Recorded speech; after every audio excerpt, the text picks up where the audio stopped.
যা গরম পড়ছে, গরমের ভিতর আর ভালো লাগছে না। তো যাবো একটু সোনাতলায়। এদিকে দেখো শাড়ি পরে রেডি হয়ে নিয়েছি, তাই একটু শাড়িটা পরে কেমন লাগছে একটু ঢং করে নিলাম। আর পিছনে আমার বর শুয়ে আছে। তো চলো যাওয়া যাক। তো এদিকে যাব বলে রেডি হয়ে নিচ্ছি, সেই সময় দেখছি সাইকেলের পুরো টায়ার পাংচার হয়ে গেছে। তো কি করব ভেবে পাচ্ছি না। তো দেখো বাড়িতে একটা যেমন তেমন সাইকেল পেয়ে গেলাম, তো ওটাই নিয়ে যাওয়া যাক। তো এই দেখো সাইকেলটা, এটা হচ্ছে সুমনের সাইকেল। তো এটা নিয়েই যাব। যাওয়ার সময় একটু শ্বশুরের দোকান থেকে একটা পাঁপড় ছিঁড়ে নিলাম। এবার পাঁপড়টা হচ্ছে কিনা খাবো। পাঁপড়টা খেতে বেশ ভালোই লাগলো। এমনি গরমের মধ্যে আমি কিছু খাই না, তবু মশলা পাঁপড় এটা খেতে ভালো লাগলো, তাই একটা খেয়ে নিলাম। তো দেখো এবার যাওয়া যাক। চলে আসলাম সোনাতলায়।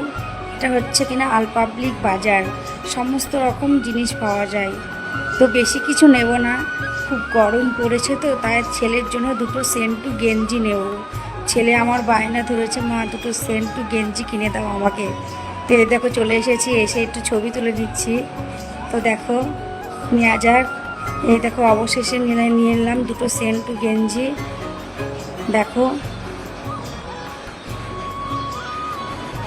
ভেবে পাচ্ছিলাম না কোন কালারটা নেব। এখানে সবগুলোই ভালো। আর এখানে একটা নাইট ক্রিম দেখে নিচ্ছি, লোটাসের নাইট ক্রিম।